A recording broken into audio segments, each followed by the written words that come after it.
जोरदार तालियों से यहाँ पे स्वागत करते हैं हमारे सबसे पहले स्पीकर, जो हमें समय प्रबंधन, टाइम मैनेजमेंट के बारे में बताएंगे, सुखदेव जी। और जैसा मैंने बताया कि ये टीचर हैं और इनकी फिलॉसफी है कि अगर रूट्स को ठीक किया जाए तो फ्रूट्स ठीक हो जाएंगे, इसलिए बच्चों को पढ़ाते हैं, प्राइमरी स्कूल के बच्चों को, और खुद का स्कूल भी है। तो हम फिर से एक बार स्वागत करते हैं यहाँ पे सुखदेव जी का। Sukhdev ji, over to you.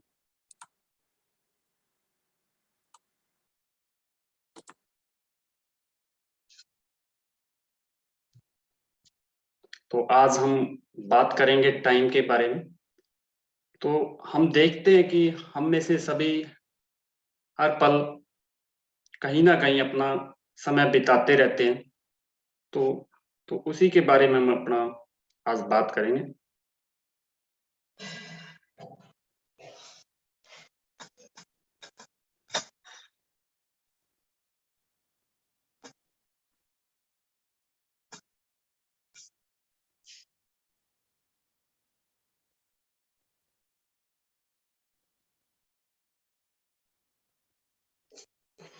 Sir, screen share हो रहा है मैम?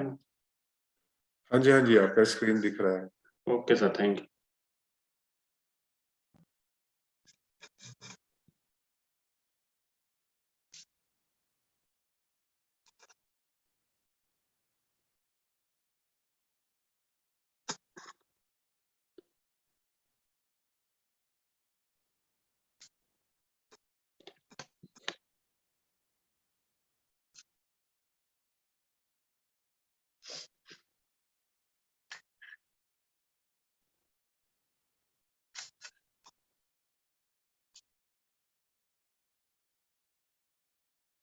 तो सबसे पहले टाइम मैनेजमेंट के बारे में हम बात करते हैं। हम सब लोग किसी ना किसी पल, हर पल अपना टाइम किसी ना किसी चीज पे बिता रहे हैं, लेकिन ये डिपेंड करता है कि हम चीजों को कैसे देखते हैं। हम चीजों को कैसे देखते हैं, हम अपने टाइम को, उसी से पता चलता है कि हम अपने टाइम को वेस्ट कर रहे हैं या हमारा टाइम यूजफुल होगा। तो आज हम अपने टाइम को 3 कॉन्सेप्ट के मीडियम से समझेंगे। तो हमने उस टाइम को 3 कॉन्सेप्ट में, 3 कॉन्सेप्ट ऑफ टाइम मैनेजमेंट, तो 3 कॉन्सेप्ट बनाए हुए हैं, तो जिससे हमें पता चलता है कि हमारा टाइम का यूजफुल कैसे होगा। तो वो 3 कॉन्सेप्ट कौन कौन से हैं? सबसे पहले, time is allocation, time is energy, time is money. तो वन बाय वन हम इन पे बात करते हैं। सबसे फर्स्ट ऑफ ऑल जो हमारा है, टाइम इज एलोकेशन, यानी समय बंटवारा है। तो हम देखते हैं कि हर आदमी के पास सिर्फ 24 आवर्स ही होते हैं एक दिन में। तो हम देखते हैं कोई दुनिया का ऐसा कोई भी आदमी नहीं है जो प्रेजेंट में है या आज से पहले जा चुका है कि उनके पास भी 24 घंटे ही थे, या कि उनके पास 24 घंटे से कभी उनको समय ज्यादा मिला हो। लेकिन फिर भी हम लाइफ में देखते हैं कि कई बहुत ज्यादा इन 24 घंटों में बहुत ज्यादा वर्क कर जाते हैं। जैसे कि हम रिच पर्सन की एग्जांपल लेते हैं, टाटा जी, अंबानी जी हैं, या जितने भी साइंटिस्ट हुए हैं, उन्होंने इतनी अमेजनीय रिसर्च की है। लेकिन हम में से ज्यादातर लोग यही कहते सुनते हैं कि मेरे से ये काम नहीं हो रहा, मेरे पास ये काम करने के लिए टाइम नहीं मिल रहा, मैं ये टाइम नहीं निकाल पा रहा हूँ। तो ऐसा क्यों होता है कि वो तो हर काम को हमने देखते हैं, कई लोग सोशल मीडिया पे, फेसबुक पे, व्हाट्सएप पे, इंस्टाग्राम पे, वो हर जगह एक्टिव रहते हैं, लेकिन वो हर जगह अपने काम को, वो अपनी हेल्थ को भी पूरी तरह मेंटेन रखते हैं। हर हर अपने जो अपनी लाइफ का हर एरिया है उसमें टाइमली परफेक्ट रहते हैं। तो ऐसा क्यों होता है? क्योंकि ये डिपेंड करता है कि हम अपने टाइम को कहाँ, अपने टाइम का कहाँ, अपने टाइम को इन्वेस्ट कर रहे हैं, उसी से डिपेंड करता है हमने अपने टाइम का बंटवारा कैसे कर रखा है। तो इससे रिलेटेड एक बुक मैंने पढ़ी थी, उस बुक को मैं आपके साथ शेयर करने जा रहा हूँ। वो बुक क्या थी?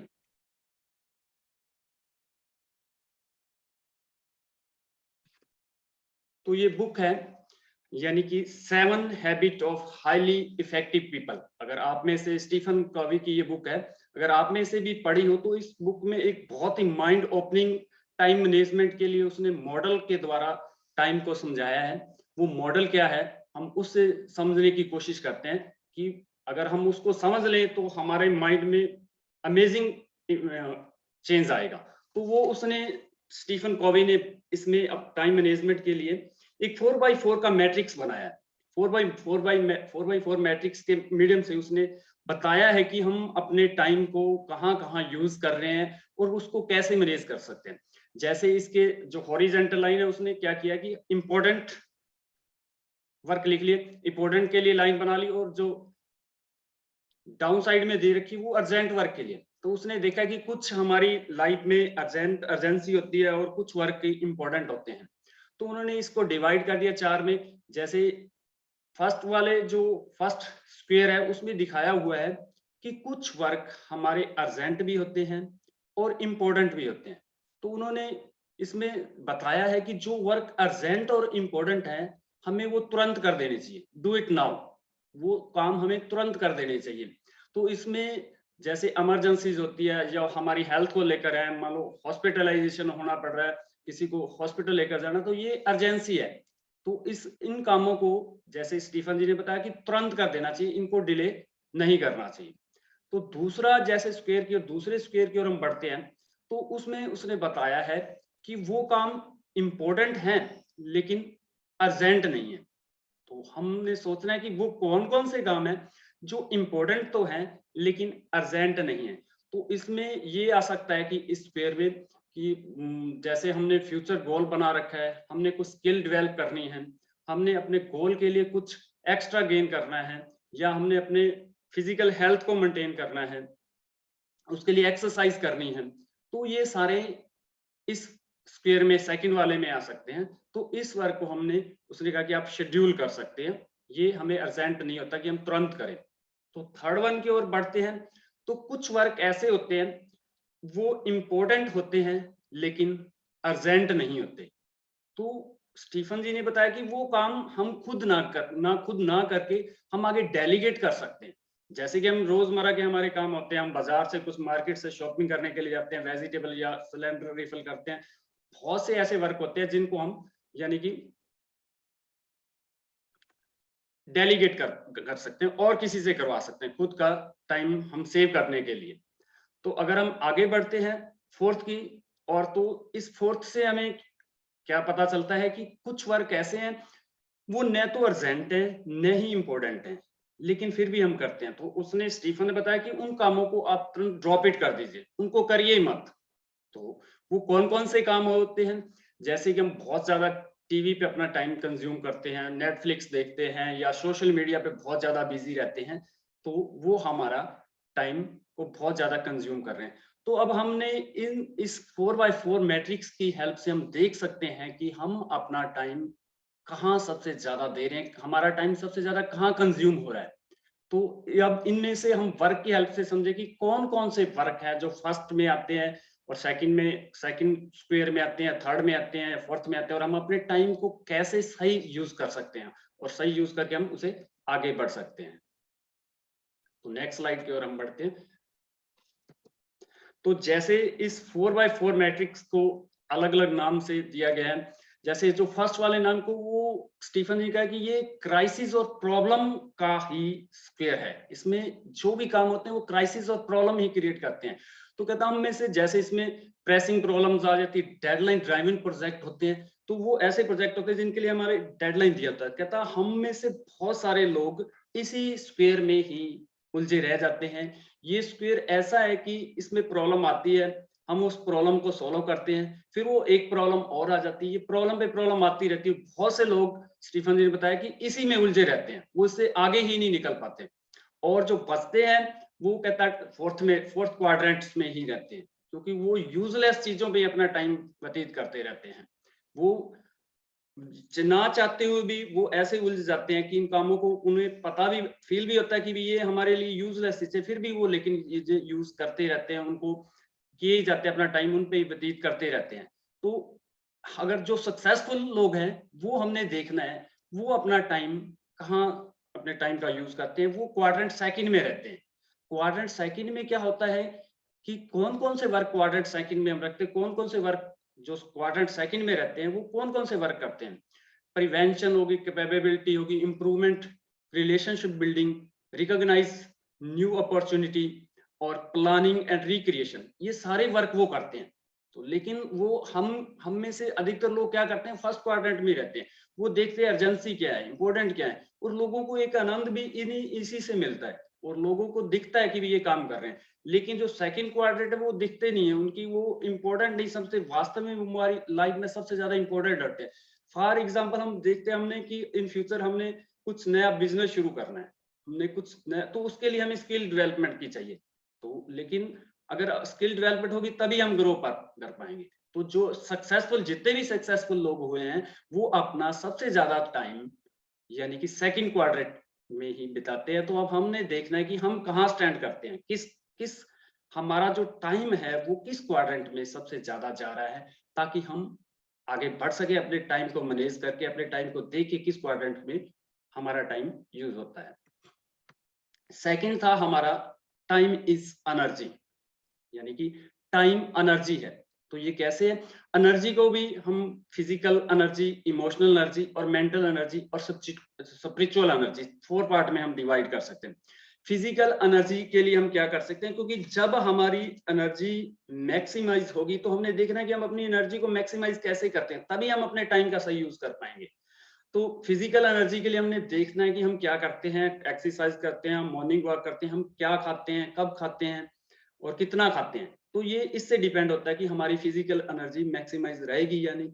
इमोशनल एनर्जी के बारे में हम जैसे देखते हैं कि हमें लोगों से नेगेटिव सुनना पड़ता है तो हम कितनी जल्दी गिव अप कर देते हैं, हम लोगों को कितना ज्यादा नकारात्मक सुन पाते हैं। और मेंटल एनर्जी में है कि हम ना सुनने की हमें आदत है या नहीं है, हम कितना ना सुन पाते हैं, हम नेगेटिविटी को कितना झेल पाते हैं। तो हम अपने आप को नेगेटिव हालात में होते हुए भी पॉजिटिव ऑप्टिमिज्म कैसे रख पाते हैं। और नेक्स्ट बढ़ते हैं स्पिरिचुअल एनर्जी, वे एनर्जी जो हमें हमारे अंदर से आती है कि हम इंटीग्रेटेड हैं या नहीं, आपके अंदर कमिटमेंट है या नहीं, आपके अंदर इतनी शिद्दत है कि आप किसी काम को भी कर पाते हैं या नहीं पाते। और इसमें ये भी हम देखते हैं क्या हम झूठ बोलते हैं, हम अपने दूसरों से छोड़ो हम अपने आप से भी झूठ बोलते हैं। तो ये हमारे एनर्जी के लेवल, अगर हमारा एनर्जी मैक्सिमाइज है तो तभी हमारा जो टाइम मैनेजमेंट के हमने 4 क्वाड्रेंट्स पढ़े हैं, तभी हम टाइम मैनेजमेंट करने का हमें बेनिफिट मिलेगा। क्योंकि अगर हमारा एनर्जी लेवल डाउन है तो टाइम मैनेजमेंट करने के बाद भी हमें उसका सही बेनिफिट नहीं मिलता। तो हमने सबसे पहले देखना है कि जो हमने एनर्जी है वो हमारी मैक्सिमाइज कैसे रहती है, और जब मैक्सिमाइज होती है उसी के अकॉर्डिंग हमने देखना है कि उस एनर्जी मैक्सिमाइज एनर्जी के दौरान हमने कौन से काम करने। तो एनर्जी मैक्सिमाइज होगी और उसके बाद हमने बंटवारा करना है, डिस्ट्रीब्यूट करना है कि अपने काम को कैसे करना है। अब टाइम नेक्स्ट की ओर बढ़ते हैं, टाइम इज मनी। तो टाइम मनी है कैसे, तो हम में से बहुत से लोग जॉब करते हैं, तो हम सपोज कर लेते हैं रेट ऑफ, सबसे पहले हमने रेट ऑफ पर आवर अपना फाइंड आउट करना है, हमारा पर आवर का रेट क्या है। तो जैसे मैंने इसमें एग्जांपल के द्वारा क्लियर करने की कोशिश की कि मान लीजिए कोई सैलरी पर्सन है, वो 25,000 पर मंथ उसकी सैलरी है, वो 25 days in a month work करता है और पर डे 8 आवर वर्क करता है। तो इससे हम कैलकुलेट कर सकते हैं कि उसका पर डे पर आवर क्या उसका रेट रहेगा।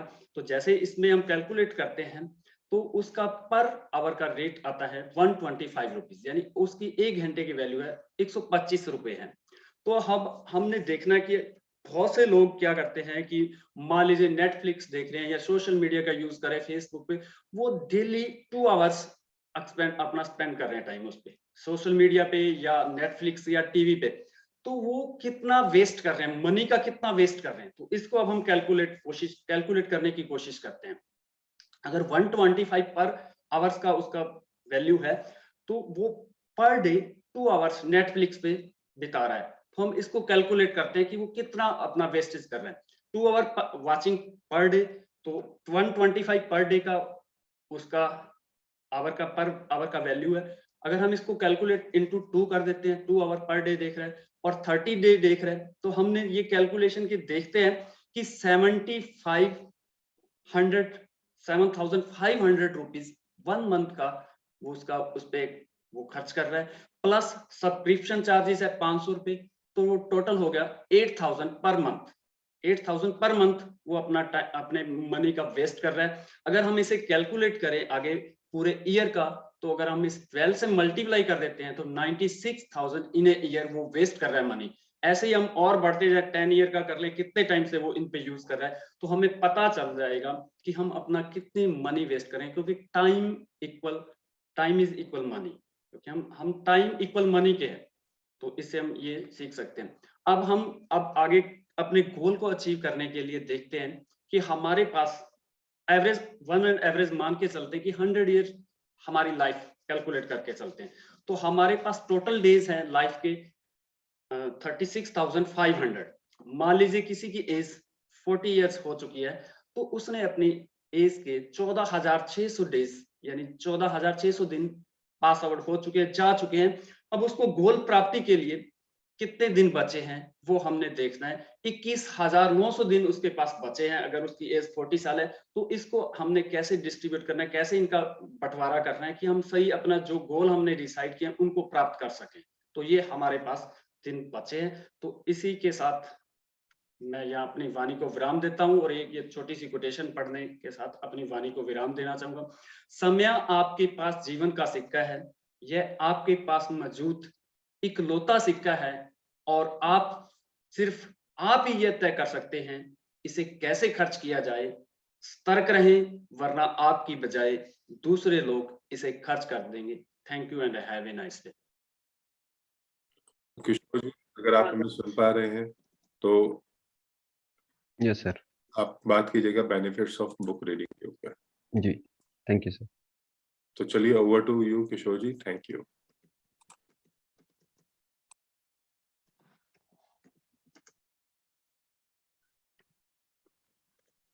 सर स्क्रीन दिख रही है? बिल्कुल बिल्कुल Kishore ji. Okay, thank you sir. तो good morning all of you. I am Kishore Nandanwar from Nagpur. Basically मैं सेल्स में बिलोंग करता हूँ लास्ट 7-8 ईयर से। और मैं सारे विदर्भ में स्टील में जो रिलेटेड जो भी मटेरियल लगता है, वो प्रोजेक्ट्स हो गया, बिल्डर्स हो गए, और भी अदर्स जैसे इलेक्ट्रिकल कॉन्ट्रैक्ट्स है, उनमें मैं सप्लाई करता हूँ और पूरा विदर्भ रीजन मैं देखता हूँ। तो पहले मैं सेल्स में उतना ये नहीं था, बट धीरे धीरे जब से मैं बुक्स लास्ट 3-4 मंथ से मैंने जस्ट ये, तो मेरा कंसंट्रेशन प्लस बहुत सारी चीजें मेरी इतनी ज्यादा बढ़ गई है, और कंपनी की तरफ से भी मुझे इतना अप्रिसिएशन मिल रहा है कि आप वाकई आप बहुत चेंज हो चुके हैं। तो इसका जो भी रिजल्ट मिल रहा है, ये मुझे बुक्स रीडिंग के थ्रू ही मिल रहा है। तो उसी का मैं एक आपके सामने एक उसी के बारे में मैं आपसे बातें शेयर करना चाह रहा हूँ कि से रिलेटेड मेरा आज का टॉपिक है बेनिफिट्स ऑफ बुक रीडिंग। तो सबसे पहले मैं thanks to this book reading committee again मैं आप कहना चाहूँगा। इसी की वजह से मैं आज आगे ग्रो कर पा रहा हूँ। तो सबसे पहले आप सभी को पता ही होगा कि दुनिया में दो तरह के लोग होते हैं। एक जिसे बुक्स पढ़ना पसंद होता है और जिन्हें बुक्स पढ़ने से नींद आती है, क्योंकि उन्हें पता ही नहीं होता है कि बुक्स कितना इम्पोर्टेंट होती है हमारी लाइफ के लिए। बुक्स वो एक जैसे कोई एक रीडर होता है, वो बुक्स को एक लाइफ की तरह देखता है कि उससे बुक से वो अपनी लाइफ के बहुत से टॉपिक्स उससे कवर करता है। बट बाकी जो दूसरे लोग होते हैं, वो उनको बुक्स पढ़ने के नाम से ही नींद आने लगती है। लेकिन उन लोगों को पता ही नहीं होता है कि बुक्स उनके जीवन का एक बहुत ही जबरदस्त पार्ट बन गया है। वो निग्लेक्ट करते हैं बुक्स को, वो एक एंटरटेनमेंट की तरफ ज्यादा फोकस करते हैं। लेकिन दूसरे जो लोग होते हैं, वो बुक्स को अपनी लाइफ का एक पार्ट बनाते हैं, उससे नॉलेज लेते हैं, बहुत सी प्रकार की वहाँ से इंफॉर्मेशन निकालते हैं। मेंटली और फिजिकली रूप से उनको बहुत बेनिफिट होता है। इसी के रिगार्डिंग मैं आपको नेक्स्ट टॉपिक मैं बताना चाह रहा हूँ, इसमें बेनिफिट्स आपको क्या क्या हो सकते हैं। तो हमें बुक्स क्यों पढ़ना चाहिए? बुक्स क्यों पढ़ना चाहिए? तो इस बुक्स में हम कोई भी एक बुक्स की बात कर ले, बुक से हमको बहुत सी इंफॉर्मेशन मिलती है। वो एक कहानी से रिलेटेड होती है। उसमें बहुत से क्वेश्चंस आंसर, इमोशनल बहुत सी चीज़ों से उसमें फ़ेल होती है। और उसमें बहुत उससे एक बेनिफिट और उसमें एक ये भी होता है कि जो शब्द हम पढ़ते हैं, तो शब्द का एक-एक मीनिंग हमको समझ में आता है। हम जो पैराग्राफ पढ़ते हैं, वो पैराग्राफ को हम समझ सकते हैं कि वो पैराग्राफ किस चीज़ के बारे में बात कर रहा है।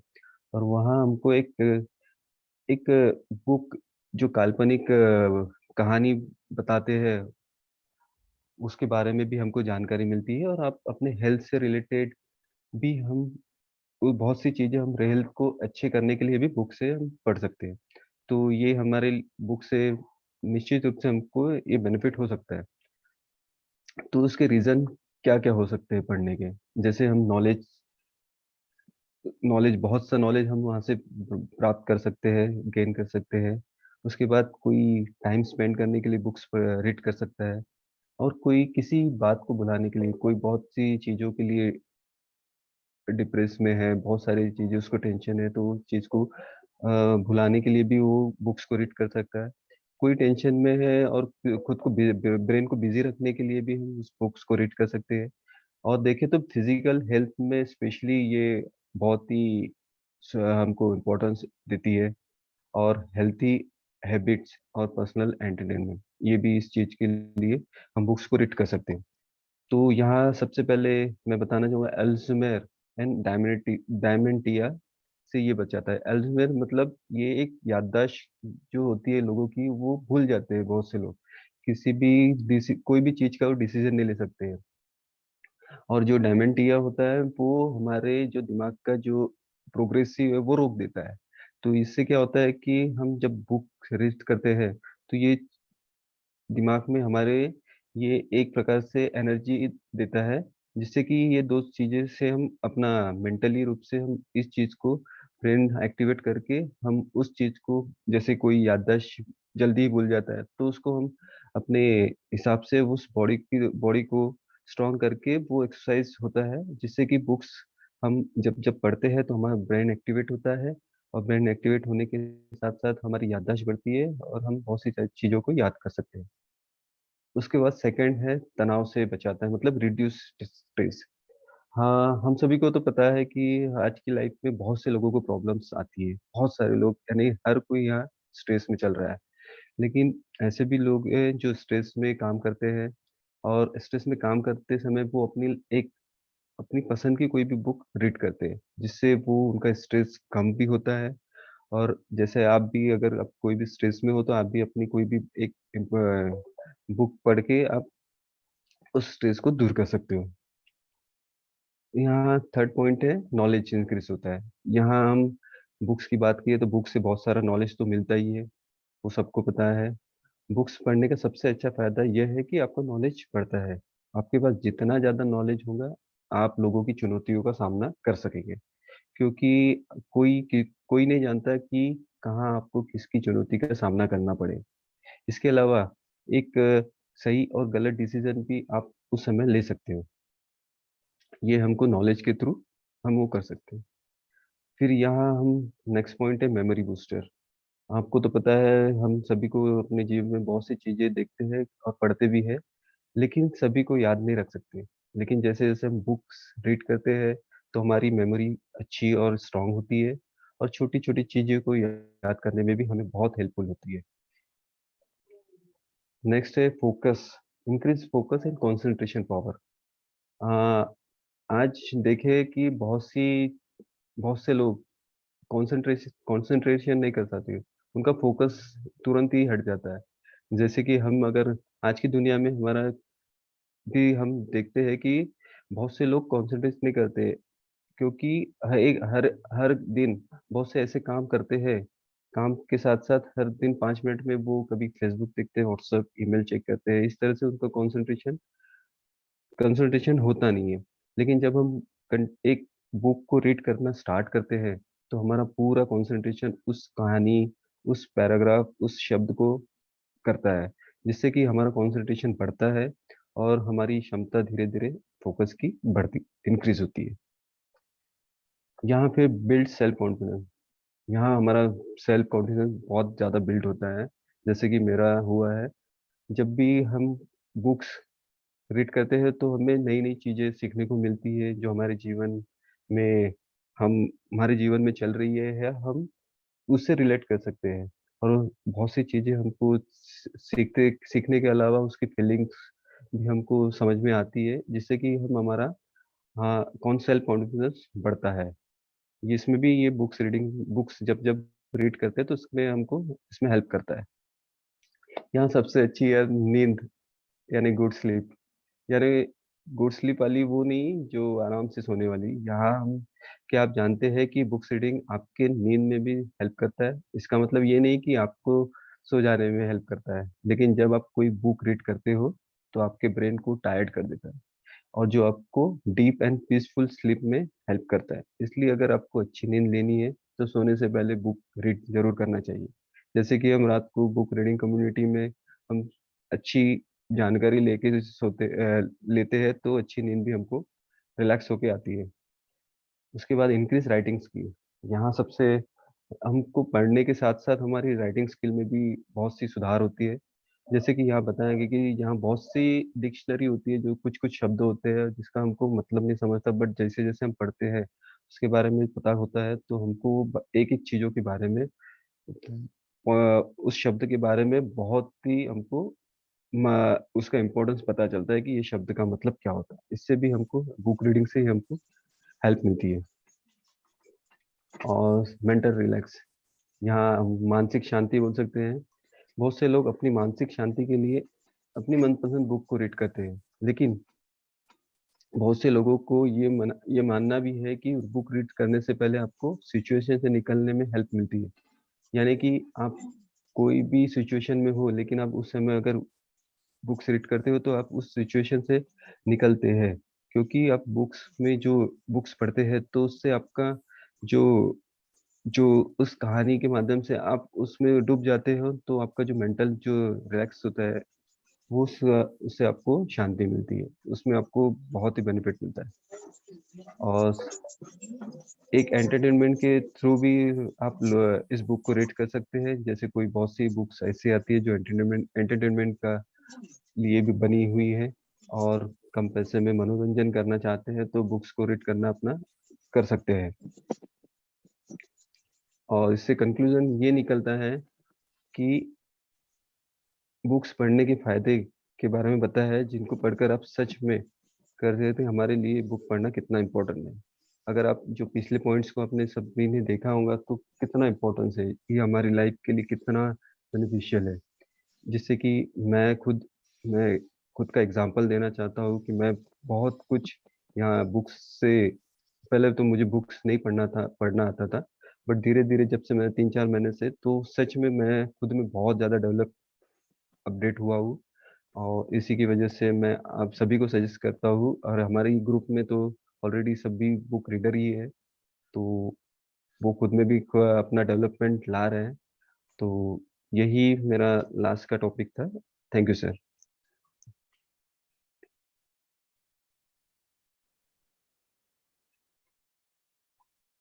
तो फ्रेंड्स, बहुत ही अच्छा, बहुत बेहतरीन इंफॉर्मेशन हमें मिली है किशोर जी के द्वारा। तो किशोर जी के लिए जबरदस्त तालियां हो सकती है यहाँ पे।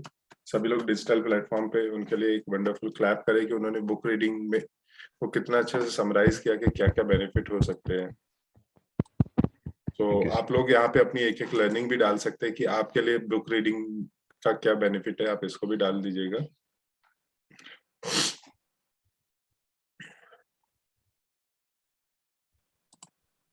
मैं यहाँ पे देख रहा हूँ, आपके लर्निंग्स को देख रहा हूँ, किसी ने अगर डाला हो तो एक बार फिर से किशोर जी के लिए जबरदस्त तालियां हम लोग करेंगे और फिर हम आगे बढ़ेंगे। आपने दिया, और सबसे पहले मैं धन्यवाद देना चाहूंगा सुखदेव जी को जिन्होंने इतना अच्छा टाइम मैनेजमेंट के बारे में हमें बताया, और किशोर जी के लिए जोरदार तालियां, इन्होंने भी बहुत ही अच्छे से बताया बुक रीडिंग के बेनिफिट्स के बारे में, और मैं रिलेट कर पा रहा था। जो फायदे किशोर जी को हुए हैं मुझे भी हो रहे हैं, क्योंकि मैं भी अभी अभी जस्ट इसमें कुछ दिनों से आया हूँ। तो बहुत ही अच्छी आप दोनों ने information the, thank you so much. और मैं अब अपने स्लाइड्स को लेकर आता हूँ।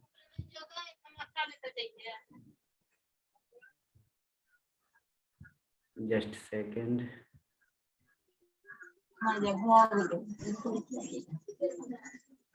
मेरा स्लाइड विजुअल है सर? उस्मान जी अभी आपका स्क्रीन दिख रहा है, स्लाइड ओपन हो रहा है, हुआ नहीं है अभी। अभी हो रहा है सर?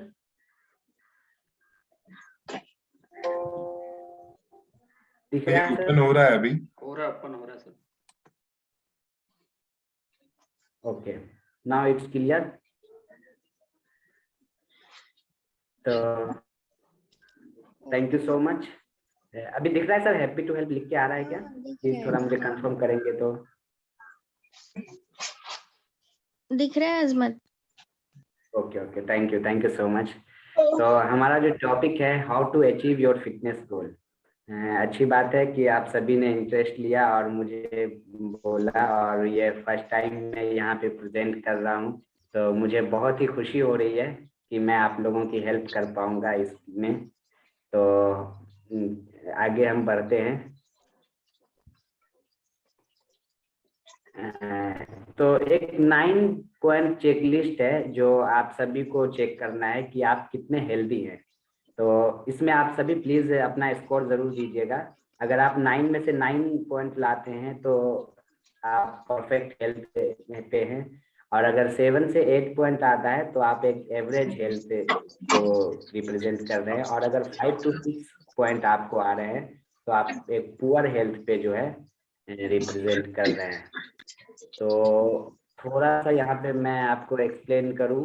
जो सबसे पहला पॉइंट है, effective elimination and effective detoxification. तो इसका मतलब ये है कि क्या आप सुबह में फ्रेश होने के लिए आप जाते हैं तो प्रॉपर वे में फ्रेश हो पाते हैं या नहीं। और दूसरा है नो ओवरवेट और अंडरवेट। अगर आप ओवरवेट नहीं हो और अंडरवेट हो तो आप अपने आप को 2 नंबर यहाँ पे दे सकते हैं, दूसरा भी नंबर दे सकते हैं। तीसरा आता है नो ब्रेथलेसनेस। अगर आप की सांस नहीं फूलती हो कुछ सीढ़ी चढ़ते वक्त या कुछ काम करते वक्त, तो यहाँ पे आप अपने आप को तीसरा नंबर भी दे सकते हैं। फिर चौथा है नो मेडिकेशन। अगर आपके कोई रेगुलर बेस पे कोई मेडिकेशन नहीं चल रहा है तो फिर आप यहाँ पे चौथा नंबर भी आप खुद को दे सकते हैं। और कभी कभी अगर कोई मेडिसिन चल रहा है तो वो कोई बड़ी बात नहीं है, लेकिन रेगुलर बेसिस पे किसी भी चीज के, जैसे डायबिटिक के, ब्लड के, इन चीजों के मेडिसिन नहीं चल रहे हैं तो आप अपने आप को 4 नंबर भी यहाँ पे दे सकते हैं। पांचवा है नो फॉल्स स्मेल। अगर आपके पसीने से दुर्गंध नहीं आती है तो आप यहाँ पे खुद को भी 1 नंबर दे सकते हैं। और नो ब्रेन फॉग। कई बार ऐसा होता है कि हम किसी का नाम भूल जाते हैं, कहीं रास्ते चल रहे हैं, जाना था कहीं और थोड़ा आगे निकल गए, तो ये हमारे साथ भी होता रहता है कई लोगों के साथ। तो अगर ये आपके साथ भी नहीं होता है तो आप अपने आप को 1 नंबर और दे सकते हैं। और सातवां है एनर्जेटिक। क्या आप अपने आप को हमेशा एनर्जेटिक महसूस करते हैं? अगर आप करते हैं तो यहाँ पे आपका 1 नंबर और ऐड हो जाएगा। और पॉजिटिव थॉट्स, ये बहुत ज्यादा इम्पोर्टेंट है कि क्या आपके विचार पॉजिटिव रहते हैं, क्या आपके पास नेगेटिव विचार तो नहीं आते रहते हैं। तो यहाँ पे भी आप अपने आप को 1 नंबर दे सकते हैं। और लास्ट हमारा है साउंड स्लीप। क्या आपको रात को अच्छे से नींद आती है? अगर नहीं तो फिर आपका यहाँ नंबर कर सकता है, और अगर आती है तो आप यहाँ अपने आप को भी 1 नंबर दे सकते हैं। तो जैसा मैं चैट में देख पा रहा हूँ, कुछ लोगों को 6.5, 7, 8 प्लीज आप, मैं रिक्वेस्ट करूंगा सभी लोग अपना पॉइंट्स जरूर दें ताकि आपको पता चले कि आप कितने हेल्दी हैं। 8 पॉइंट्स, 6 पॉइंट्स, मतलब कुछ लोग एवरेज हेल्थ को रिप्रेजेंट कर रहे हैं और कुछ लोगों की हेल्थ थोड़ी पुअर भी है। और हर्षद जी 8 पॉइंट्स ला रहे हैं। Thank you so much. तो अब आगे हम बढ़ते हैं।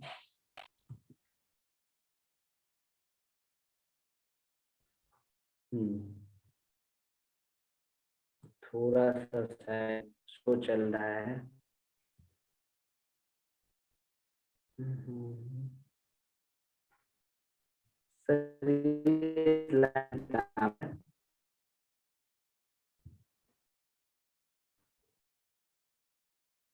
ओके, मैं एक बार चेक कर लेता हूँ।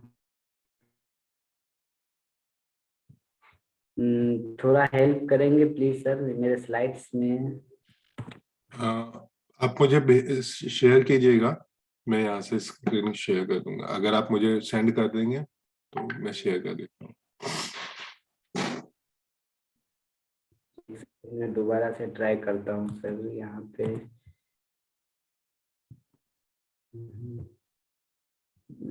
Just second.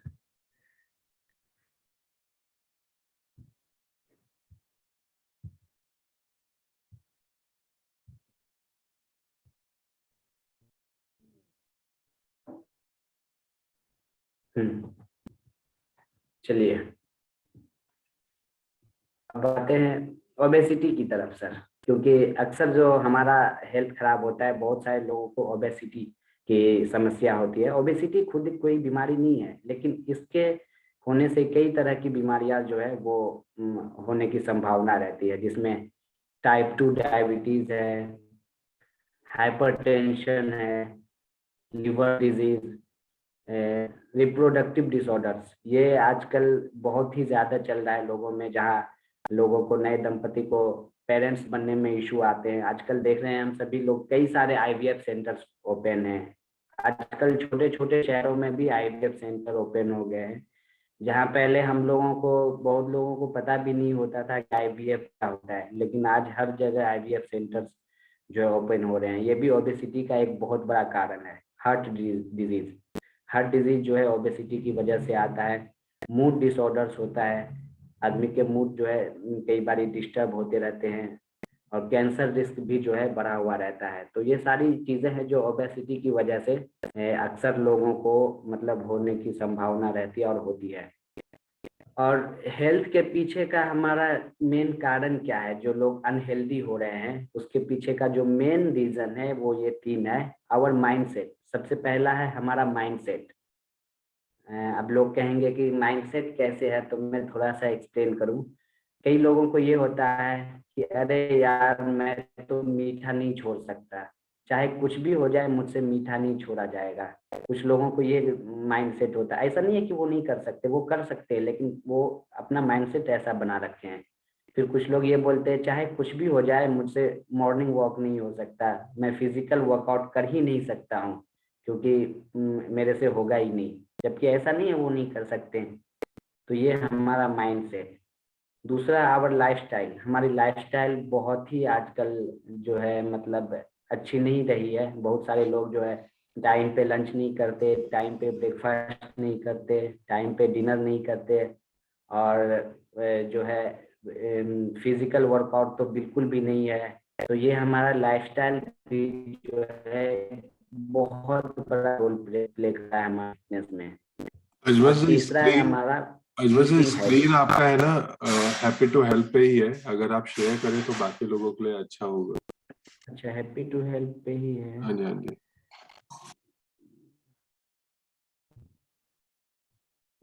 यहाँ तो मेरे पास दिख रहा है सर। अभी दिख रहा है क्या आप लोगों को? हाँ जी, अभी दिख रहा है। Thank you. Okay okay. Remote control दे दूंगा तो आप कर पाएंगे क्या सर यहाँ से? आई एम नॉट श्योर, आप कर रहे हो अच्छा है। आप अगर मुझे भेज दें तो मैं मेरे यहाँ से शेयर कर दूंगा। अगर दिक्कत आएगी आप कीजिएगा प्लीज। तो ओके सर। तो ये वाला शायद नहीं दिखा। ये ओबेसिटी वाला दिखा था क्या आप सभी को? अभी दिख रहा है, माइंडसेट वाला दिख रहा है। हाँ जी, अच्छा अच्छा, माइंडसेट वाला दिख रहा है। Okay sir. अभी ओबेसिटी दिख रहा है। Okay okay. तो ये जो कुछ मैं अभी बताया था ओबेसिटी के बारे में, तो ये सारी चीजें हैं जो ओबेसिटी की वजह से ये होता है। और आवर ईटिंग हैबिट, ये बहुत इम्पोर्टेंट है, क्योंकि हमें पता नहीं होता है कि क्या खाना चाहिए, कि इसमें प्रोटीन है, किसमें जो आजकल अपने के स्वाद के अनुसार खाते हैं, ना कि अपने बॉडी के अकॉर्डिंग। जबकि और बॉडी को जो है नहीं, जी ध्यान से सुनिएगा जो मैं बोल रहा हूँ। हमारे बॉडी बॉडी को खाने में मिलने वाले न्यूट्रिशन से हमारा बॉडी चलता है और हमें अपने न्यूट्रिशन का ध्यान रखना चाहिए। तो मैं आप सभी से रिक्वेस्ट करना चाहूंगा कि आप कुछ भी खाएं तो एक बार ये जरूर सोचें कि मैं जो खा रहा हूँ इसमें न्यूट्रिशन वैल्यू क्या है, क्या ये मेरे बॉडी के लिए सही है, क्या ये मेरे बॉडी को इसकी जरूरत है। अब इसका ये मतलब भी नहीं कि हम स्वाद को बिल्कुल ही अवॉइड कर दें, कभी कभी हम अपने स्वाद के अनुसार भी खा सकते हैं, लेकिन हमें उसमें जो है अपने बॉडी का जरूर ध्यान रखना चाहिए। अगर आप कोई आदमी है जो पिज्जा खाकर पेट भरते हैं, अगर कोई है जो बर्गर खाकर पेट भर रहे, कोई है जो दाल बाटी खाकर पेट भर रहे हैं या पोहे, तो सब में अलग अलग जो है न्यूट्रिशन वैल्यू है। अब कुछ लोग दूध पीते हैं, अच्छी बात है, दूध बॉडी के लिए बहुत ही फायदेमंद है, लेकिन उसमें हम चीनी डालते हैं, शुगर डालते हैं, वो क्या, उसका क्या जरूरी है हमारे बॉडी में। तो ये चीजें हमें जरूर, हम उसे स्वाद के लिए, क्योंकि वो मीठा हो जाए, जिसके लिए हम उसमें जो है चीनी डालते हैं। तो ये चीज हमें ध्यान रखना है अपने ईटिंग हैबिट का। अब यहाँ हम समझते हैं कि why do we need balance nutrition, our nutrition intake is usually imbalanced. हमारा जो न्यूट्रिशन इंटेक बिल्कुल अनबैलेंस्ड हो चुका है, एक्सेस हो गया है, शुगर, साल्ट, अल्कोहल, टोबैको, ये सारी चीजें जो है, सिंपल कार्बोहाइड्रेट्स, ये हमारे खाने में आजकल जो एक्सेस बढ़ गया है और डेफिशिएंसीज हो गई है हमारे खाने में, प्रोटीन की, प्लांट प्रोटीन की, vitamins, minerals, good fats, fibre, water, ये सारी चीजें की कमी हो गई है। अब यहाँ पे गुड फैट्स भी आ रहा है, बहुत लोगों को ऐसा लगता है कि फैट हमें बिल्कुल नहीं खानी चाहिए, लेकिन ऐसी बात नहीं है, फैट भी हमारे बॉडी के लिए जरूरी है, लेकिन वो गुड फैट होने चाहिए। वाटर इंटेक जरूरी है। अब ये ठंड में बहुत सारे लोग वाटर इंटेक में बहुत असर करते हैं, ये पहले जो पीते थे और अभी जो पानी पीते हैं उसमें लोगों का बहुत कम क्वांटिटी हो जाता है, जबकि हमें इन चीजों का भी ध्यान रखना चाहिए, चाहे सर्दी हो, हमारे बॉडी को प्रॉपर जो है वाटर मिल चाहिए। अब हम देखते हैं modern type of breakfast, types of modern breakfast, बहुत इंपॉर्टेंट।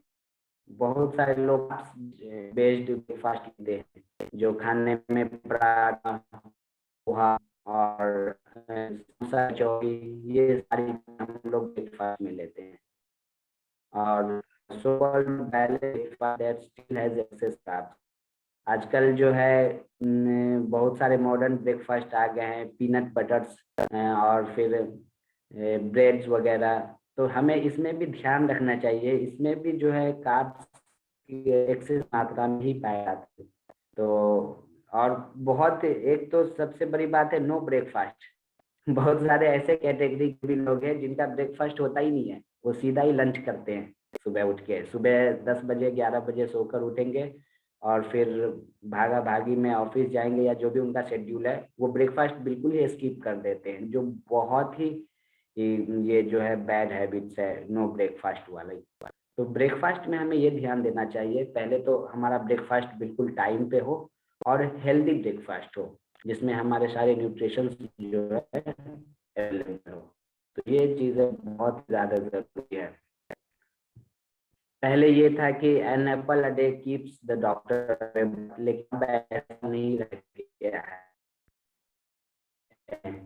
आप जान रहे हैं कि अब जो है पहले की तुलना में अगर अभी हम कंपेयर करें तो पहले जितना एक एप्पल जो न्यूट्रिशन वैल्यू पाया जाता था, अभी 2020 में वो 5 एप्पल में वो पाया जाता है। और साथ में, और एप्पल के साथ साथ हम लोग उसके वैक्स भी खा जाते हैं, जैसे देख पा रहे होंगे आप लोग कि कितना चमक रहा है। इस फोटो में भी एप्पल देखिए कितना अच्छे से शाइनिंग कर रहा है, तो ये वैक्स की वजह से होता है, जो उस पर वैक्स की कोटिंग की जाती है, क्योंकि ऑलमोस्ट आने में हमारे पास 1 वीक तक, 4-5 दिन तक लग जाते हैं फ्रूट। स्क्रीन नहीं आ रही है अजमत, अजमत स्क्रीन एक ही ओबेसिटी वाली स्क्रीन आ रही है अभी भी।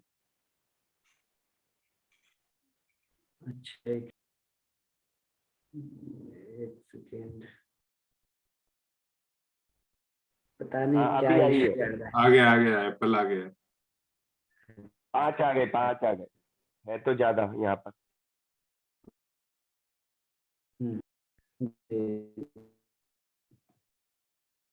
है। चैलेंज आ रहा है, पता नहीं क्यों ऐसा। हाँ, हम थोड़ा स्वदेशी को समझते हैं, जो हमारे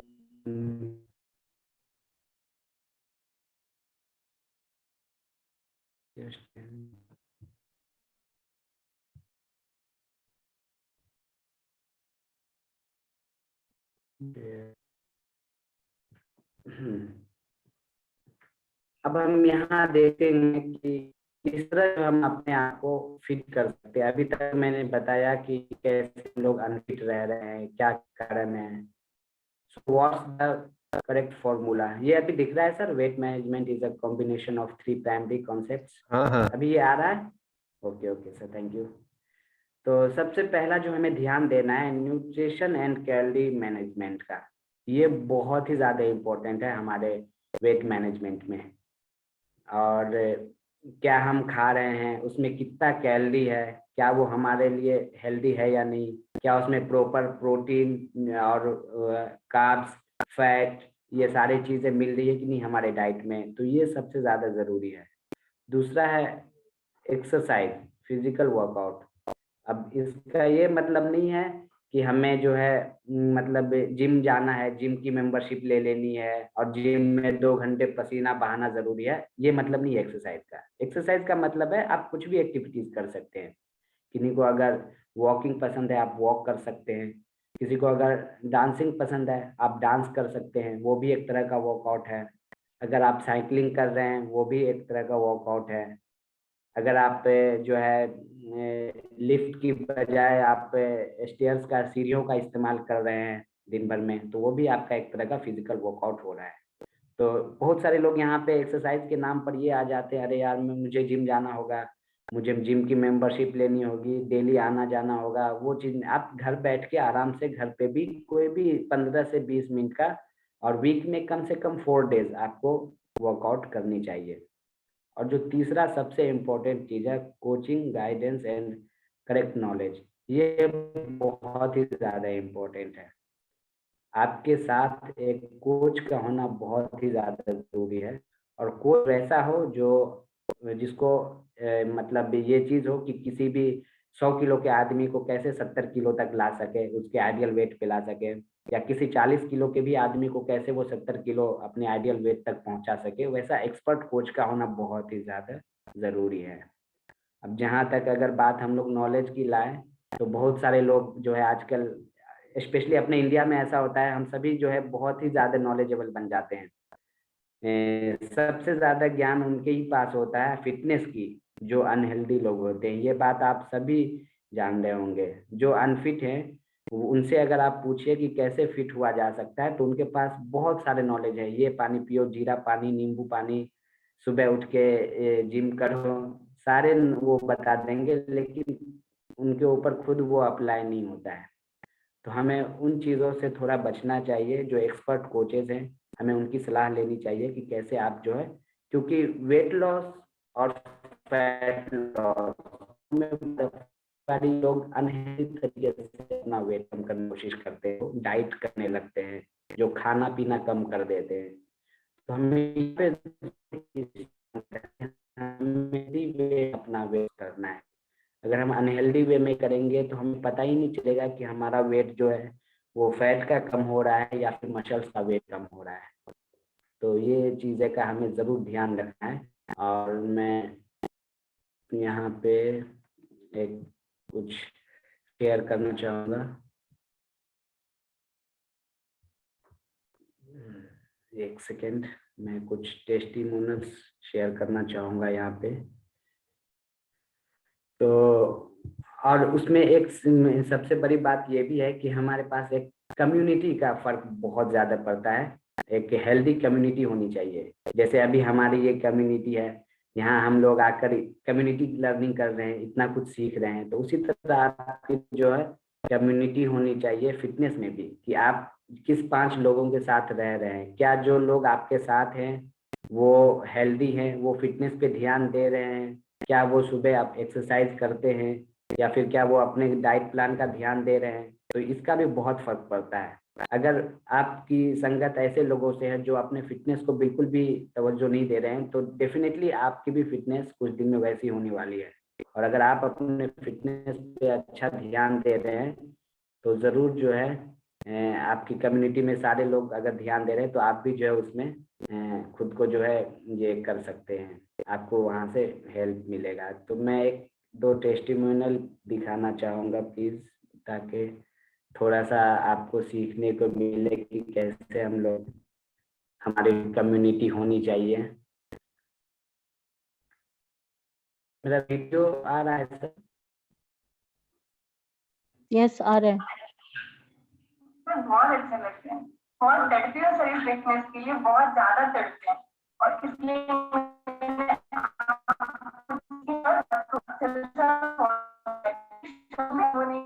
सबको समझा है, माना और अपनी रूटीन में शामिल किया। इन 21 डेज के साथ अपना 100% दिया है और आज अपनी ड्रीम लाइफ, फिटनेस की ड्रीम लाइफ जी रही हूँ सर। ये पूरा जो हमारा लाइफ चेंजिंग जो ट्रांसफॉर्मेशन है वो आप पांचों कोचेस की और इस क्लब की हर मेंबर की दी है। उनका एक्सपीरियंस इतना आगे लगता है ना कि वो बहुत मोटिवेट करने वाला होता है। Thank you so much sir. आप आपको देखिए हम बहुत खुश होते हैं, बहुत खुश होते हैं आपको देखिए। हम टोटल कितना किलो वजन कम कर लिया मैम आपने? सर मेरा 88 kg था, 66 kg पर आ गया, 22 kg। अच्छा 88 बहुत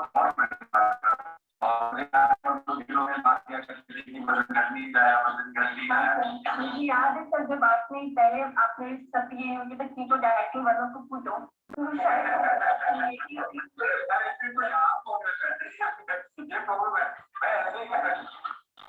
जी, तो थैंक यू सो मच।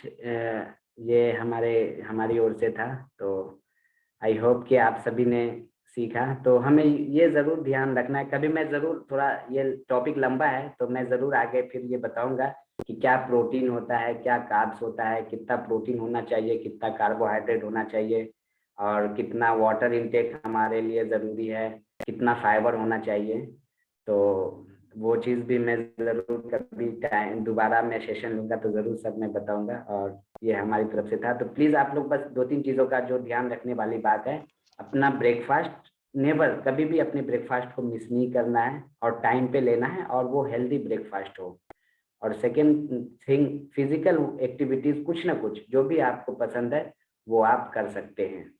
और उसके बाद जो है थोड़ा कम्युनिटी, जिस तरह ये कम्युनिटी हमारा हेल्प करता है उसी तरह हम अपने आसपास के लोगों को, हम अच्छे कम्युनिटी में, हेल्दी लोगों की कम्युनिटी में रहें, ताकि हमें भी वहाँ पे फिटनेस की जानकारी मिल सके। So thank you so much everyone, आप सभी का।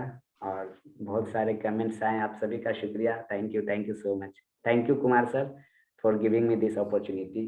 Thank you. So Azmat ji के लिए जबरदस्त तालियां यहाँ पे हो सकती हैं, सभी लोग उनको अप्रिशिएट कर सकते हैं, बहुत अच्छी इंफॉर्मेशन दी है। सो अभी हम सेशन को क्वेश्चन आंसर की तरफ लेके जाते हैं, क्योंकि काफी सारे आपके सवाल होंगे, कुछ आपने रखे होंगे। थोड़ा सा व्यू को चेंज करते हैं और हमारे आज के जितने भी स्पीकर्स हैं उनको लेके आते हैं इस पैनल पे। और मेरा रिक्वेस्ट है कि आप लोग को अगर सवाल पूछना है तो एक एक करके आप सवाल पूछिएगा, हैंड रेस कीजिए, एक के बाद एक करते हैं, सबको मौका देते हैं और सभी पैनलिस्ट को यहाँ पे लेके आते हैं, आज के स्पीकर्स को। Just a second. तो हाँ जी, हमारे साथ अभी सुखदेव जी भी हैं, अजमत हैं, किशोर हैं। सो आप में से कोई भी अगर आप सवाल पूछना चाहते हैं, आपके कुछ क्वेरीज हैं, तो आप अनम्यूट करके बात कर सकते हैं। नेहा जी, आप कुछ पूछना चाह रहे हैं? Yes sir. हाँ जी जी।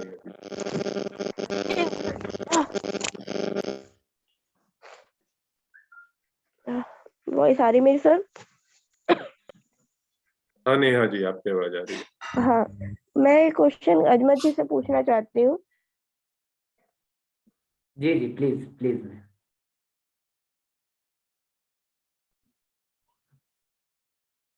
जी प्लीज पूछिए, आपकी आवाज नहीं आ रही है।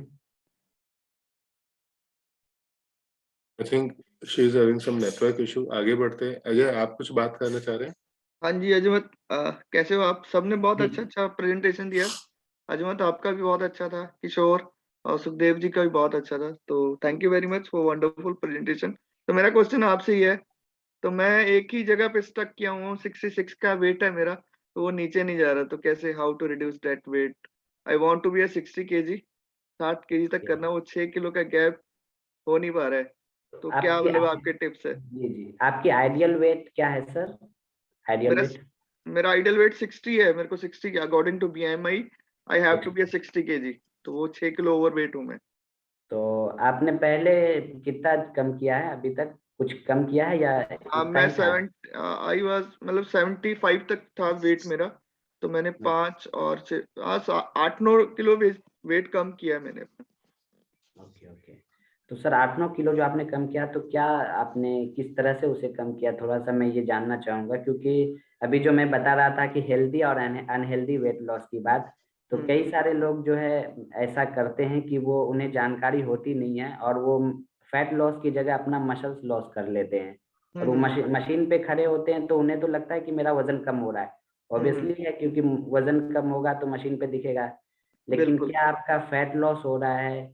और जो एक मशीन आती है जिसमें आपका फैट, BMI प्रॉपर सारा कुछ ये होता है, कैलकुलेट होता है, तो अगर ओके। उससे आपने कभी किया हो तो उससे एग्जैक्ट रिपोर्ट निकलता है कि कितना परसेंटेज आपका पहले था और अभी कितना परसेंटेज होता है। नहीं जैसे हम वैसे लोग, जी जी, वैसे तो कुछ हम नहीं किया, बट मैं I use to be running running करता हूँ मैं डेली बेसिस पे।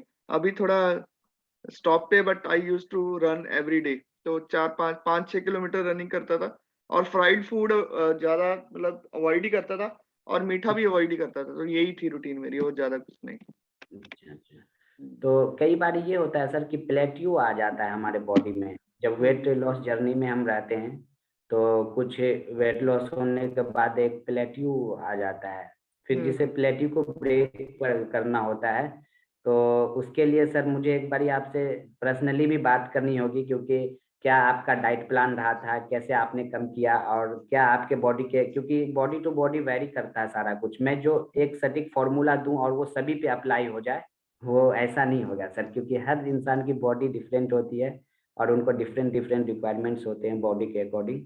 तो डेफिनेटली सर मैं आपसे फोन पे भी एक बारी अच्छे से, क्योंकि मुझे उसके लिए 10 मिनट आपके लिए चाहिए, इसके राइट राइट, रिगार्डिंग नो 10 से प्रॉब्लम। 15 thank you. मिनट जी, और थैंक मैं यू अजमल। प्रॉपर गाइड कर पाऊंगा।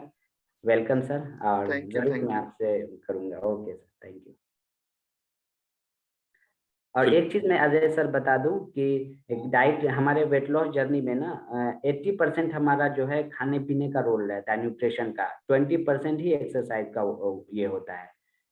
तो बहुत सारे लोग क्या करते हैं कि 80% जो है अपने वर्कआउट पे, जिम पे ध्यान दे देते हैं और डाइट को थोड़ा कम रखते हैं, तो ये हमेशा ध्यान रखना चाहिए कि 80% क्या आप खा रहे हैं, आपके किचन से शुरू होता है आपका हेल्थ, और 20% ही आपका फिजिकल वर्कआउट है। इसलिए मैंने बोला कि बस 20 से 40 मिनट फिजिकल वर्कआउट, और वीक में 4 दिन भी हो रहा है तो काफी है, तो इस तरह का हमें होना चाहिए।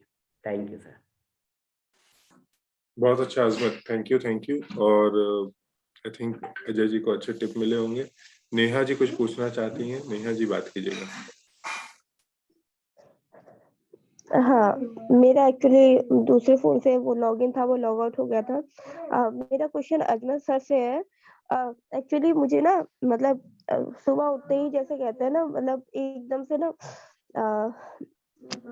मतलब ज्यादा देर में ना खाए पिए बिना रह नहीं पाती हूँ, मेरे साथ ये होता है। और मुझे काफी स्वीट क्रेविंग्स भी रहती है, जैसे मीठा खाने का बहुत शौक है। तो पहले ऐसा रहता था कि हर 1 घंटे में कुछ ना कुछ मीठा खाना है ना। और मैं अपनी स्वीट क्रेविंग्स पे कंट्रोल भी नहीं कर पाती हूँ। सुबह उठ के जैसे लोग कहते हैं कि गुनगुना पानी पियो, अब मैं थायराइड पेशेंट हूँ, तो मुझे सुबह उठ के अपनी मेडिसिन लेनी होती है। आधे घंटे तक मैं कुछ चाय भी नहीं ले सकती, पर मैं उसे कंट्रोल नहीं कर पाती, मुझे बहुत तेज भूख लगती है सुबह उठते ही। तो मैं ऐसा क्या लूं जो मेरी मेडिसिन के साथ भी ठीक रहे, और मुझे मतलब आधे घंटे तक फिलअप रखे, मुझे कुछ खाने की जरूरत ना पड़े।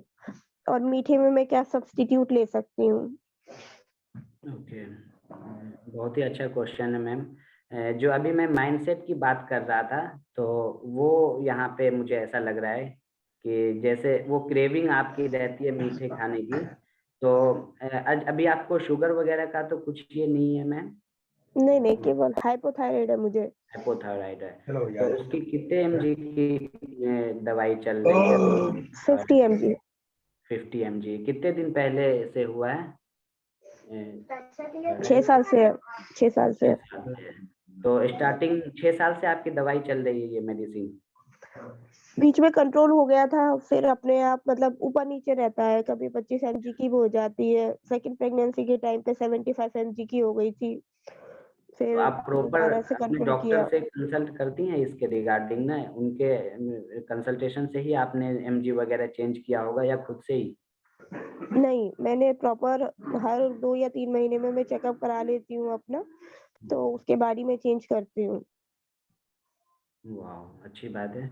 तो मैम ये यहाँ पे ये चीज़ ध्यान देने की ज़रूरत है, जो आप मीठे की बात कर रही हैं, तो अगर आपको लगता है कि मीठा आपको ज़्यादा ये होता है, तो धीरे-धीरे उसे पहले कम किया जा सकता है। जैसे हर 2 घंटे में आपका दिल कर रहा है, तो दिन भर में मुझे लगता है 5 to 6 टाइम आप खा लेती होंगी मीठा, ऐसा क्या?